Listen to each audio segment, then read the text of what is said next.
Good morning students. पिछली chapter में हमने पढ़ा था भाषा हिंदी ग्रामर के अंदर। आज हम पढ़ने वाले हैं वर्ण। वर्ण क्या होते हैं? वैसे तो हम वर्णों के बारे में सब जानते हैं, लेकिन थोड़ा सा हम इसको अच्छे से समझ लेते हैं कि वर्ण क्या होते हैं। डिटेल में हम इसको समझते हैं। अभी आपकी जब हिंदी की क्लास लगी थी स्टार्टिंग में, तो आपको ये स्टार्टिंग ही हमने किससे करवाई थी? वर्ण से करवाई थी। थोड़ा सा पुराना रिविजन हमने इसका करवाया था, तो इसको हम थोड़ा सा पूरा डिटेल में पढ़ते हैं। वर्ण क्या होते हैं? वर्ण, आप लोग सब ने अलग अलग आवाजें सुनी हैं। घर में भी आप कुछ ना कुछ आवाजें सुनते हैं। हम बाहर जाते हैं तो हम गाड़ियों की अलग अलग साउंड्स, हॉर्न्स की साउंड सुनते हैं। घर में भी हम होते हैं तो कभी बर्तनों की आवाज़, कभी मम्मी खाना बनाती है तो उसकी आवाज़, कभी मोबाइल के रिंगटोन की आवाज़। अगर हम कुछ चीज़ खसका रहे हैं, चेयर या टेबल वगैरह, तो उसकी साउंड की आवाज़ आती है। तो क्या आप वो साउंड को समझ पाते हो? ठीक है, समझते हो? नहीं समझते हो, लेकिन जब हम कुछ बोलते हैं, किसी से बात करते हैं, तो वो हम समझ पाते हैं। ये क्या होती है? भाषा होती है। ये हमने इससे पहले वाले चैप्टर में पढ़ा, ठीक है ना। हम कुछ बोलते हैं तो हमारे मुंह से कुछ अलग अलग ध्वनियाँ निकलती हैं। हम बोलते हैं, आवाज़ करते हैं, तो कुछ आवाज़ें सुनाई देती हैं। उसके अकॉर्डिंग हम काम करते हैं। अगर हम बोलते हैं तो कुछ बोला जा रहा है, तो वो मौखिक, और जो लिख करके किया जा रहा है वो लिखित भाषा होती है। तो जैसे कि मैंने बताया कि जो हमारे मुंह से ध्वनियाँ निकलती हैं, कुछ ध्वनियाँ निकलती हैं, वो क्या होती हैं। तो अब हम इसको समझते हैं। जैसे एक शब्द है खेलना। शब्द की ध्वनि है ख प्लस ए प्लस ल प्लस अ प्लस न प्लस आ। ये क्या है? इसके हमने क्या कर दिए? खेलना के हमने टुकड़े कर दिए। जब हम मुंह से निकली हुई ध्वनियों को लिखते हैं तो ये वर्ण कहलाते हैं। अब हमको पता चल गया कि वर्ण होते क्या है। जब हम कुछ बोलते हैं तो वो मौखिक भाषा होती है, लेकिन जब हम उसको लिख लेते हैं तो वो लिखित भाषा होती है। और जो लिखित भाषा होती है वो किससे लिखी जाती है? वर्णों से लिखी जाती है। वर्ण क्या होते हैं? जैसे मैंने आपको भी समझाया था, एक शब्द की ख, खेलना। अब हमने इसके टुकड़े कर दिए, इसको हमने टुकड़े करके लिख दिए खेलना, तो इसके तो टुकड़े हो गए। अगर मैं बोलूं मैं खाना खा रही हूं, तो क्या इस वाक्य के टुकड़े हो जाएंगे? हाँ, हो जाएंगे। म हमने अलग लिखा, खेल हमने अलग लिखा, रही हूँ अलग लिखा, तो इसके हमने टुकड़े कर दिए। अब मैं, इसके भी हम टुकड़े कर सकते हैं, बिल्कुल कर सकते हैं।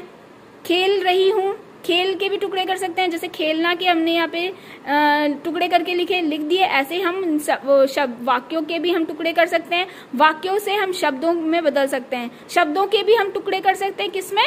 वर्णों में। लेकिन वर्णों के टुकड़े नहीं कर सकते, ठीक है। वर्ण या अक्षर भाषा की सबसे छोटी ध्वनि होती है जिसके टुकड़े नहीं किए जा सकते। अगर मैं कहूँ कि ये जो हमने वर्णों में इनको टुकड़े करके लिखा है, अब इन वर्णों को भी हम अलग टुकड़े करके लिखें, तो क्या लिख सकते हैं? नहीं लिख सकते, ठीक है। तो हम ये कह सकते हैं सबसे छोटी ध्वनि जिसके टुकड़े नहीं हो सकते वर्ण या अक्षर कहलाते हैं, ठीक है ना। अब वर्ण क्या होते हैं ये देखो, ये पढ़ो। कमल, किताब, शेर। ये क्या है? वर्ण से मिलकर के क्या बने हैं? शब्द बने हैं। कमल, किताब, शेर। कमल, किताब और शेर ये किससे मिलकर बने हैं?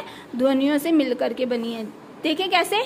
कमल, क प्लस अ प्लस म प्लस अ प्लस ल प्लस अ, यानी कि ये क्या है? ये ध्वनियां ही हैं। अब आप इसको बोल के देखिए।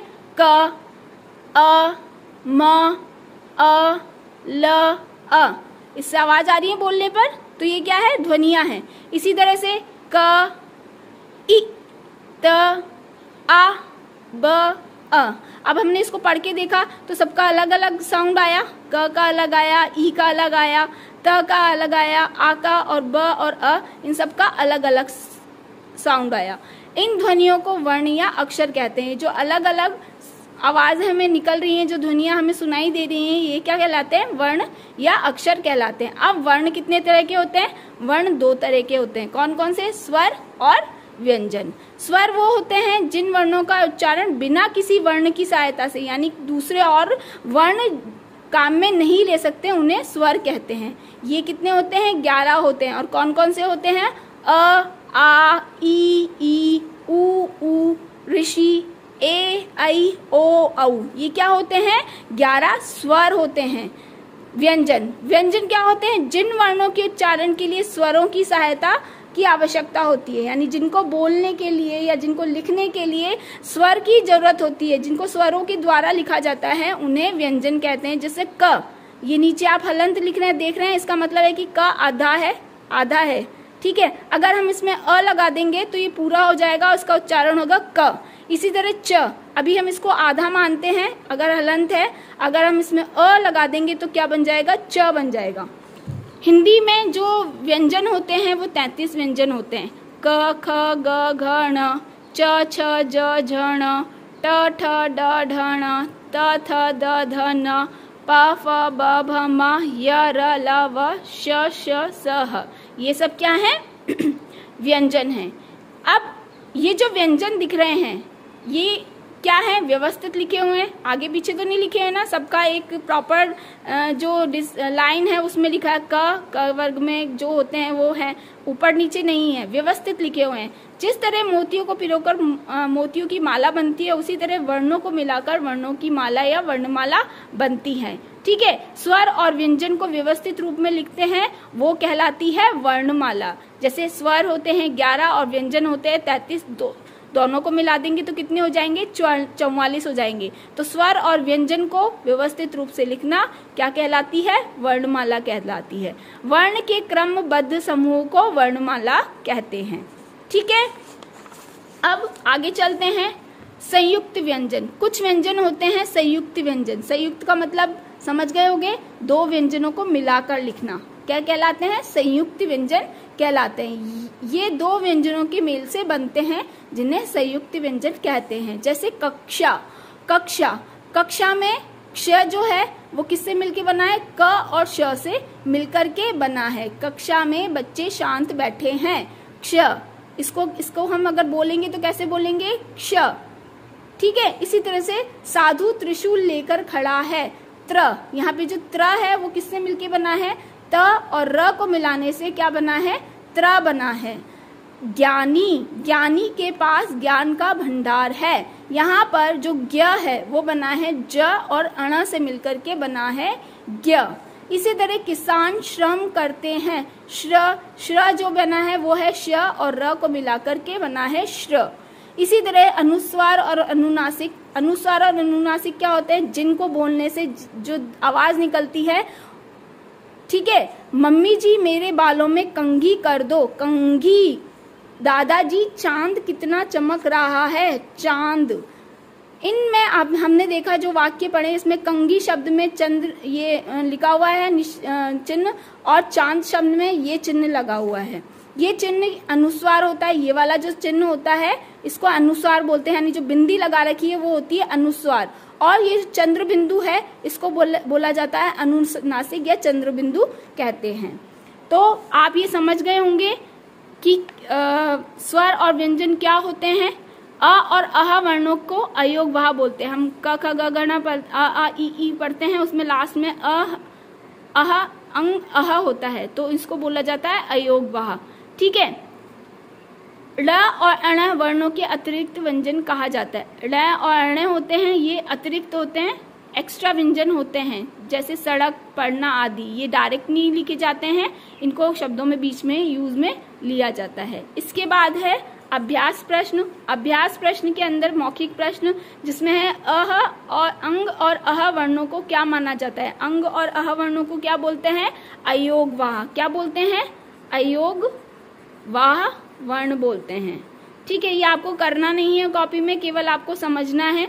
आपका नाम स्वर या व्यंजन से शुरू होता है। आपका नाम जो आपका खुद का नाम है वो कौन से वर्ण से शुरू होता है, स्वर से होता है या व्यंजन से, ये आप सोचेंगे। इसके बाद है लिखित प्रश्न जिसमें पहला है सही या गलत का निशान लगाना है। तो हम इसको देखते हैं। वर्ण भाषा की सबसे छोटी ध्वनि होती है। वर्ण भाषा की सबसे छोटी ध्वनि होती है, बिल्कुल सही। वर्ण 3 प्रकार के होते हैं, नहीं। वर्ण कितने प्रकार के होते हैं, 2। कौन कौन से, स्वर और व्यंजन।